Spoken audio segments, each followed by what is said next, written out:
Happy New Year, my fellow mobile gamers. In today's video, we got our best guide for relics in the crafting system. Subscribe to the channel, thumbs up this video for more amazing mobile gaming content. All right, let's jump into this. Relics, I would say, are probably the most important aside from weapons. I would say relics are number one and then weapons are number two. So we have a bunch of different rarities. You got your double S's, S's, A's, and then your B's and your D's.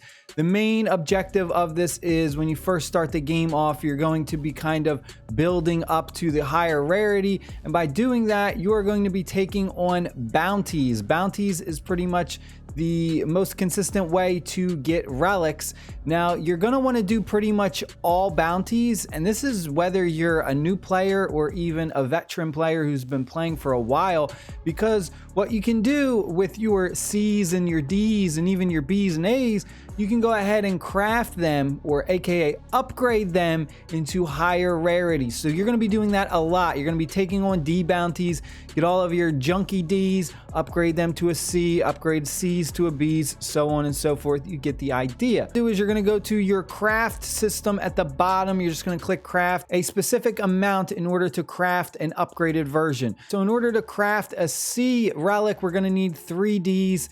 And then for this, we need 3 of these. And then for the A's, we need 4. And then you'll see it kind of gets pretty insane when you're going to need 5 of them. The other thing that you're going to need besides the low rarity relics that you're going to be crafting, upgrading, is you're going to need the recipes. Now, easy way to do this is when you're in this craft system, you can literally just click buy and it'll let you buy a recipe. I suggest you just do it one at a time. Don't come in here and buy like a bunch of them because you're just going to waste your coins. Coins are very, very valuable. So basically what I do is I just buy them one at a time once I need them. And it's pretty simple, pretty straightforward.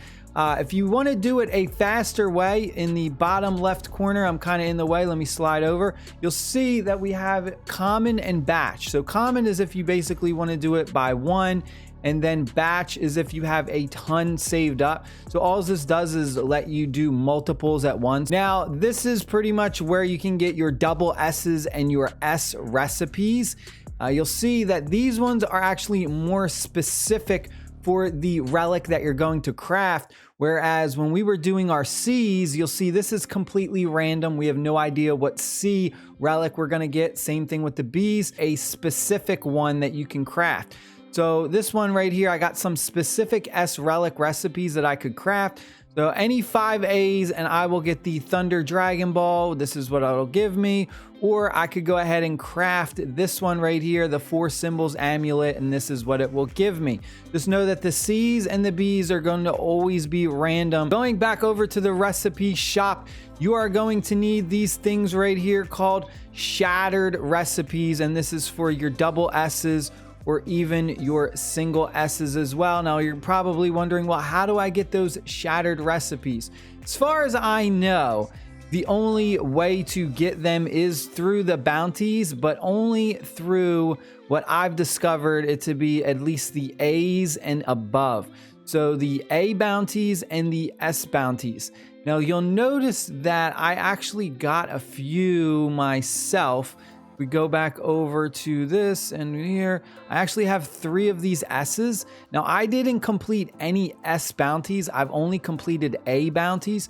So from my understanding, you can get the regular S shattered recipes from A bounties, whereas the double S's are going to require an S bounty completion. Also to note, when it comes to the S and double S shattered recipes, the team leader pretty much has a guaranteed chance to have them drop for them, whereas the supporting players or the supporting members of the team have a chance. Now I just want to go over some additional things that I also want to mention is the fact that when you're crafting early on, these don't really require any extra materials aside from the relics. However, once you start to craft your A relics and above, that is when you're going to need dragon's blood. So for A relics, we're going to need 600 dragon blood.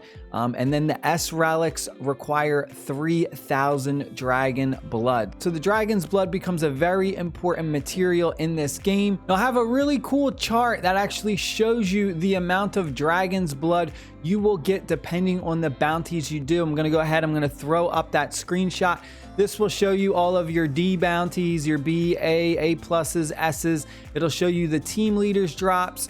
If you're a member, like a supporting member, and then if you get the MVP bonus, you will also get some additional Dragon's Blood as well. Aside from the bounties, the other way to get some Dragon's Blood is in the shop. You'll see right here we have a Dragon Blood pack, costs 800 Jade.